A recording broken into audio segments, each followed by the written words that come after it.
Hello everyone, welcome to my YouTube channel Nursing Enlighten. Today I am going to teach you about the cardiovascular system. Cardiovascular system को हम circulatory system भी कहते हैं और ये system हमारे heart और ब्लड वेसल्स से बना हुआ है। हार्ट क्या करता है कि ब्लड को पंप करता है और ब्लड वेसल्स के थ्रू वो ब्लड पूरी बॉडी में सर्कुलेट होता है। रिस्पॉन्सिबल, ये जो हमारा कार्डियोवास्कुलर सिस्टम है, जो सर्कुलेटरी सिस्टम है, ये किस चीज़ के लिए रिस्पॉन्सिबल है कि जितने भी हमारी बॉडी में सेल्स हैं, टिश्यूज़ हैं, उन सबको ये ऑक्सीजन एंड न्यूट्रिएंट्स प्रोवाइड करता है थ्रू सर्कुलेशन के थ्रू, और जितना भी वेस्ट मटेरियल वहाँ पे होता है वो डिफ्यूज़ हो जाता है हमारी ब्लड में। अब हम पढ़ेंगे ब्लड वेसल्स के बारे में। सबसे पहले हम पढ़ेंगे आर्टरीज और आर्ट्रियोल्स के बारे में। आर्टरीज एंड आर्ट्रियोल्स, आर्टरीज हैं और फर्दर उनकी ब्रांचेज हैं आर्ट्रियोल्स। वो क्या करती हैं? ब्लड को कैरी करती हैं अवे फ्रॉम द हार्ट। जैसे कि आप यहाँ पे देख सकते हो, ये हमारा अयोटा है, आर्च ऑफ अयोटा है। यहाँ से ब्लड कहाँ जाता है? हमारी फर्दर थोरैसिक अयोटा में। थोरैसिक अयोटा से क्या निकलती हैं? मतलब वो जो अयोटा है वहाँ से स्मॉलर आर्टरीज और उनकी फर्दर ब्रांचेस आर्ट्रियोल्स निकलती हैं, जो क्या करती हैं कि वो जो ऑक्सीजनेटेड ब्लड है, प्योर ब्लड है, उसको क्या करती हैं? ऑर्गन्स, सेल्स और टिश्यूज को प्रोवाइड करती हैं। फर्दर अब हैं कैपिलरीज। जब arteries and arterioles further branch हो जाती हैं, जैसे आप यहाँ पे देख सकते हो, आर्टरी फर्दर आर्ट्रियोल्स में ब्रांच हो जाती है और वो क्या करती है कि फर्दर ऑर्गन्स को, सेल्स को, टिश्यूज को, मतलब सबको सप्लाई देती है ऑक्सीजनेटेड ब्लड की। और फिर वो जो आर्ट्रियोल्स हैं वो फर्दर ब्रांच होते हैं कैपिलरीज में। Arterioles branched into a numerous network of thin-walled capillaries which are tiny exchange vessels. इनको हम tiny exchange vessels भी बोलते हैं। क्यों?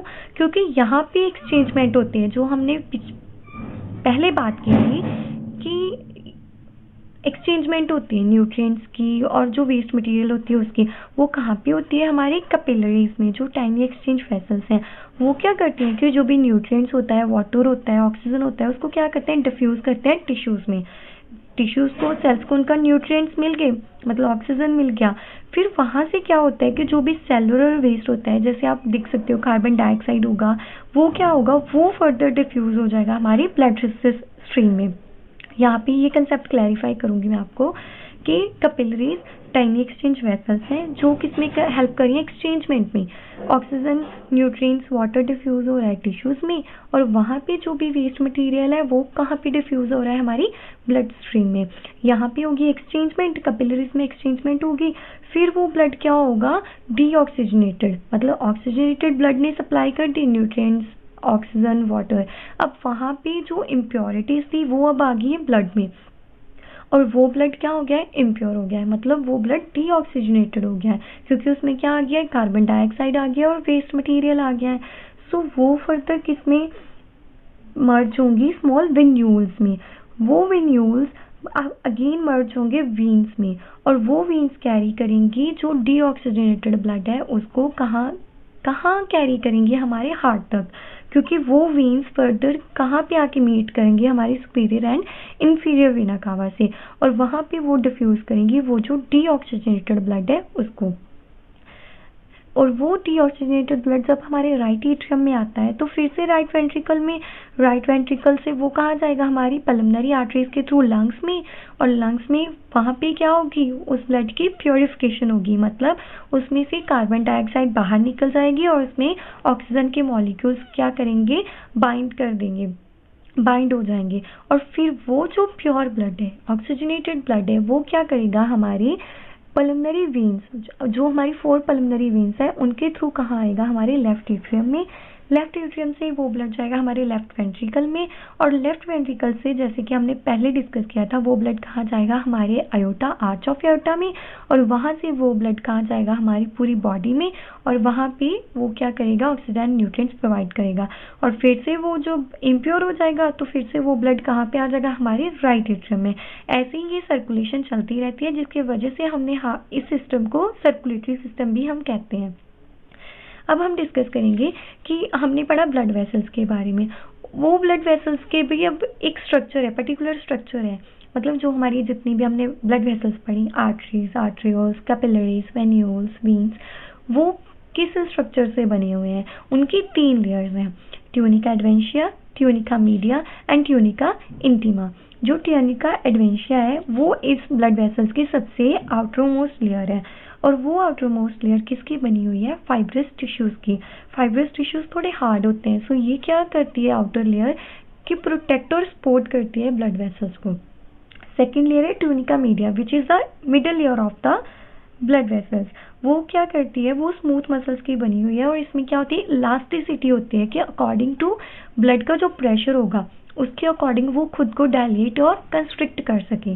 Then further third layer is the tunica intima which is the innermost layer of the blood vessels, जो कि thinnest layer है जिससे कि हमारे जो भी वेल्व्स हैं, जो इनर मोस्ट स्ट्रक्चर है हार्ट का, वो बना हुआ है। अब हम डिस्कस करेंगे हार्ट के बारे में।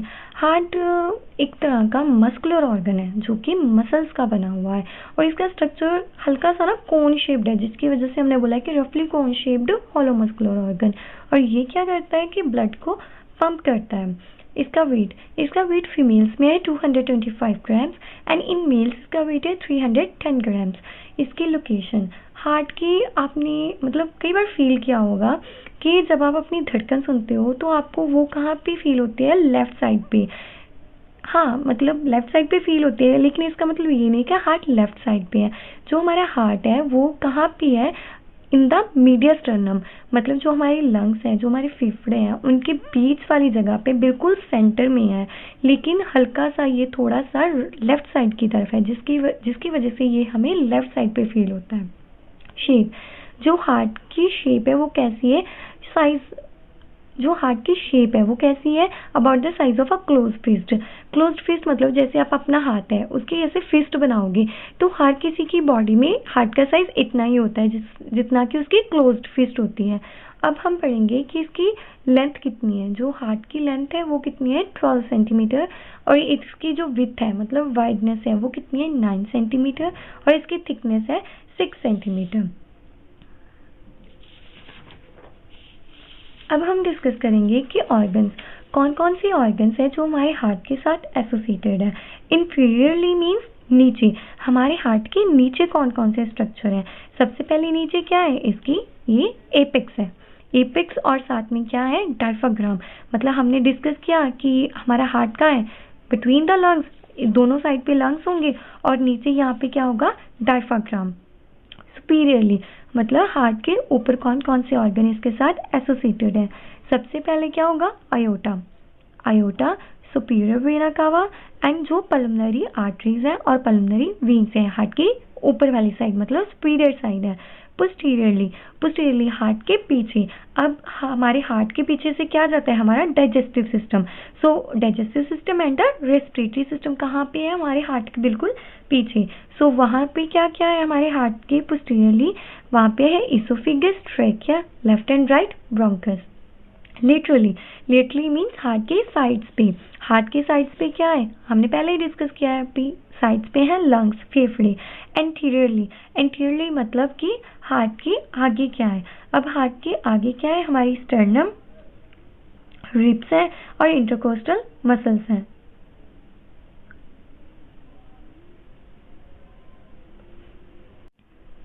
एंटीरियरली मीन्स हार्ट के फ्रंट साइड पे क्या क्या है?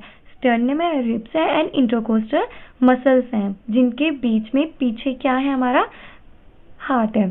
अब हम पढ़ेंगे इसके स्ट्रक्चर के बारे में।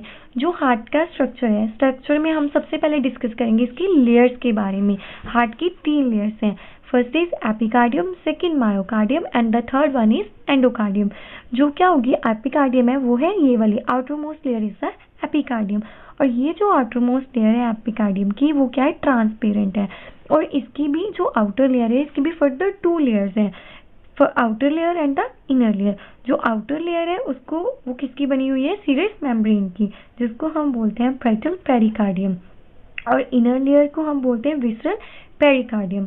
और इन दोनों लेयर्स के बीच में जो स्पेस है उसको हम बोलते हैं पोटेंशियल स्पेस, और उस स्पेस के बीच में है सीरस फ्लूइड, जो क्या करता है? हार्ट को फ्रिक्शनलेस मूवमेंट में हेल्प करता है।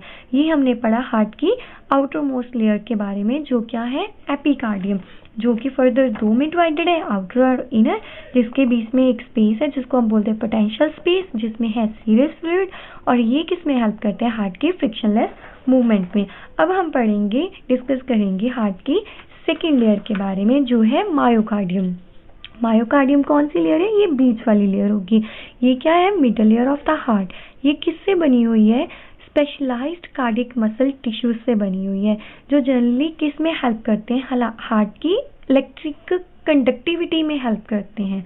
और ये क्या है, थिकेस्ट है, एपेक्स में, एपेक्स वाली साइड पे ये थिकेस्ट है और थिनेस्ट है टुवर्ड्स द बेस, मतलब नीचे से ये थिक है और ऊपर से क्या है, थिन होगी। अब हम मिडल लेयर के बारे में डिस्कस करेंगे, जो क्या है, मायोकार्डियम। आप स्ट्रक्चर यहाँ से डायग्राम से क्लियर कर सकते हो कि इसमें क्या होते हैं कि ये जो लेयर है, मतलब ये जो मसल टिश्यूज हैं, इनमें बहुत से सेल्स होते हैं और उन सेल्स में क्या है, न्यूक्लियस है। और ये कैसी अपीयरेंस देते हैं, शीट लाइक अपीयरेंस देते हैं। और इनकी जो ये एंड टू एंड कनेक्टिविटी है, कॉन्टिन्यूटी है, मतलब एक सेल की दूसरे सेल के साथ या टिश्यूज के एक दूसरे के साथ कनेक्टिविटी है, ये किस में हेल्प करती है, इजी कंडक्टिविटी में हेल्प करती है। मतलब इनको सिर्फ एक ही सप्लाई की ज़रूरत है, एक इम्पल्स की ही ज़रूरत है, और फर्दर ये खुद बे खुद इम्पल्स को ट्रांसफर कर देंगे। जैसे इम्पल्स इनिशिएट हुई, स्प्रेड होगी सेल टू सेल, क्योंकि सेल टू सेल एक दूसरे के साथ वो कनेक्टेड है। कैसे, थ्रू इंटरकलेटेड डिस्क। ये जो बीच में स्ट्रक्चर है, इसको हम क्या बोलते हैं, इंटरकलेटेड डिस्क, जिसकी हेल्प से ये क्या है, एक दूसरे के साथ कनेक्टेड है। और ये जब इस कनेक्टिविटी के थ्रू वो जो कंडक्शन होगी, तो उसकी वजह से इस हार्ट की मसल्स की क्या होगी, कॉन्ट्रैक्शन होगी। ये कॉन्ट्रैक्शन में हेल्प करेंगे। अब हम डिस्कस करेंगे about the third layer, and the third layer is the endocardium layer, which is the innermost layer of the heart. ये सबसे ज़्यादा थिन एंड स्मूथ लेयर है और इनसाइड द हार्ट है। मतलब ये जो लेयर है inner side of the heart, ये कौन सी लेयर है, endocardium cover. It also covers the valves of the heart. जितने भी हमारे हार्ट में वेल्स हैं, ट्राइकस्पिड वेल्व है, बाइकस्पिड वेल्व है, जिसको हम मिट्रल वेल्व भी बोलते हैं, आयोटिक वेल्व है, पल्मोनरी वेल्व है, ये सारी वेल्व्स किसके साथ कवर्ड है, हमारी एंडोकार्डियम लेयर के साथ। अब हम डिस्कस करेंगे chambers.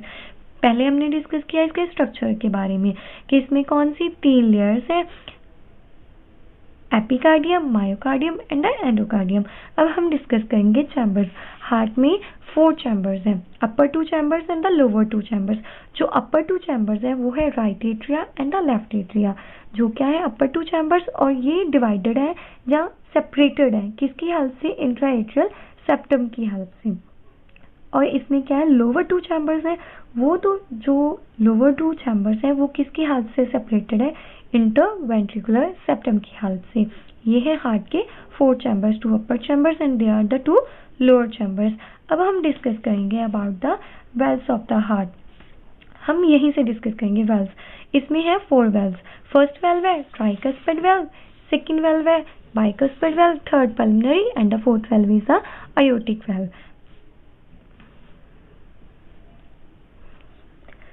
Tricuspid valve, tricuspid valve कहाँ पे है, between the right atria and the right ventricle. ठीक है, अब हम पढ़ेंगे बाइकस्पिड वेल्व। बाइकस्पिड वेल्व कहाँ पे है, ये वाला सेकंड पॉइंट, मतलब between the left atria and the left ventricle के बीच में क्या है, हमारी बाइकस्पिड वेल्व, जिसको हम मिट्रल वेल्व भी बोलते हैं।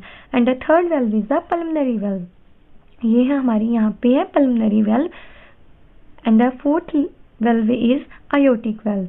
आयोटिक वेल्व कहाँ पे है, जहाँ से हमारा आयोटा लेफ्ट वेंट्रिकल से लीव करता है, वहाँ पे हमारी fourth valve that is aortic valve. और ट्राइकस्पिड और बाइकस्पिड वेल्व को हम बोलते हैं एट्रियोवेंट्रिकुलर वेल्व्स, और पल्मोनरी और आयोटिक वेल्व को हम बोलते हैं सेमिनुलर वेल्व्स।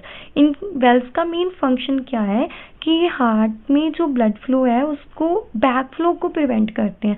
मतलब जैसे क्या हुआ, सर्कुलेशन राइट एट्रियम से ब्लड गया हमारे राइट वेंट्रिकल में, और यहाँ पे क्या है, हमारी ट्राइकस्पिड वेल्व। और ये वेल्व क्या करती है कि वो जो ब्लड हमारे राइट वेंट्रिकल में आ चुका है वो बैक फ्लो ना हो राइट एट्रियम में।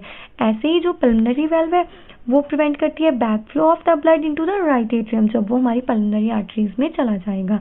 ऐसे ही हमारी बाइकस्पिड वेल्व, जिसको हम मिट्रल वेल्व बोलते हैं, ये भी बैक फ्लो है जो ब्लड का, उसको प्रिवेंट करती हैं, और एयोर्टिक वाल्व का भी सेम वर्क है।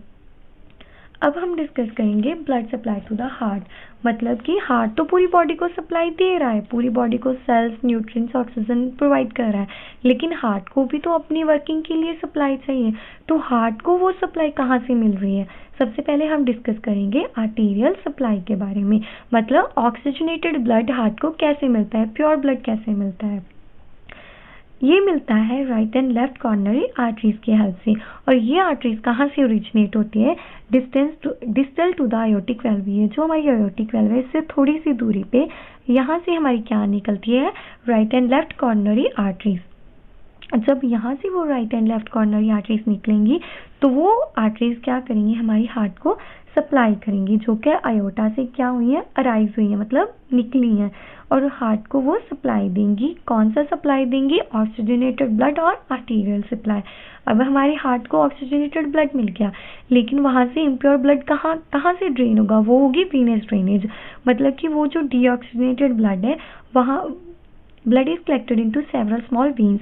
वहाँ से डीऑक्सीजनेटेड ब्लड स्मॉल वेन्स में कलेक्टेड होगा, और वो मर्ज होके क्या बनाएंगी? Coronary sinus. और वो कॉर्नरी साइनस कहाँ पे आएगी? हमारी कहाँ पे ओपन होगी? हमारी राइट एट्रियम में। और यहाँ पे वो डीऑक्सीजनेटेड ब्लड को क्या कर देंगी? ड्रेन कर देंगी, सो दैट कि उसकी फर्दर प्योरिफिकेशन हो सके। And now we are going to discuss about flow of blood through heart. मतलब हार्ट में वो ब्लड कैसे फ्लो करता है।